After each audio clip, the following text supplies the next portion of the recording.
Guys నిన్న night నుంచి GTA 6 pre orders అయితే స్టార్ట్ అయిపోయినాయి. ఇది కేవలం play station store and Microsoft store ఈ రెండిట్లోనే ప్రీ ఆర్డర్స్ అయితే చేసుకోవడానికి అయితే ఉంటుందన్నమాట. ముఖ్యంగా వీళ్ళు 2 ఎడిషన్స్ అయితే తీసుకొచ్చారు ఇక్కడ. ఒకటి స్టాండర్డ్ ఎడిషన్, ఇంకొకటి అల్టిమేట్ ఎడిషన్. ఈ రెండింటికి డిఫరెన్స్ ఏంట్రా అంటే, ఫస్ట్ థింగ్ అసలు మీరు ఒకవేళ గేమ్ ని ప్రీ ఆర్డర్ చేస్తే మీకు ఒక వింటేజ్ వైసిటీ ప్యాక్ అయితే వస్తుంది. దాంతో పాటు మీరు ఒకవేళ అల్టిమేట్ ఎడిషన్ తీసుకున్నట్లయితే exclusive gun skins, exclusive apparels అంటే లైక్ ఎక్స్క్లూజివ్ డ్రెస్సెస్, అంతేకాకుండా గేమ్ లో ప్రీమియం లొకేషన్స్ అయితే ఉంటాయి. సో ఆ లొకేషన్స్ ని మీరైతే యాక్సెస్ చేయొచ్చు.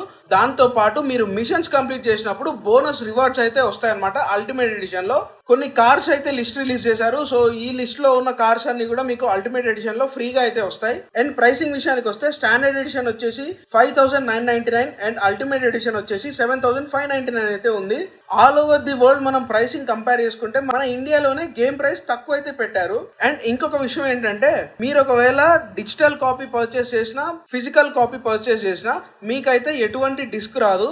మీకు ఫిజికల్ కాపీలో కేవలం ఒక డౌన్లోడ్ చేసుకోవడానికి రిడీమ్ కోడ్ అయితే వస్తుంది. ఆ రిడీమ్ కోడ్ తీసుకొని మీ కన్సోల్ నుంచి ప్లే స్టేషన్ అయితే ప్లే స్టేషన్ స్టోర్, ఎక్స్బాక్స్ అయితే మైక్రోసాఫ్ట్ స్టోర్, వీటిలో మీరు ఆ రిడీమ్ కోడ్ ఇచ్చి గేమ్ ని డౌన్లోడ్ అయితే చేసుకోవాల్సి ఉంటుంది. నేనైతే అల్టిమేట్ ఎడిషన్ కొందాం అనుకుంటున్నా. మరి మీరు ఏ ఎడిషన్ కొందాం అనుకుంటున్నారో నాకు కామెంట్ చేసి చెప్పండి.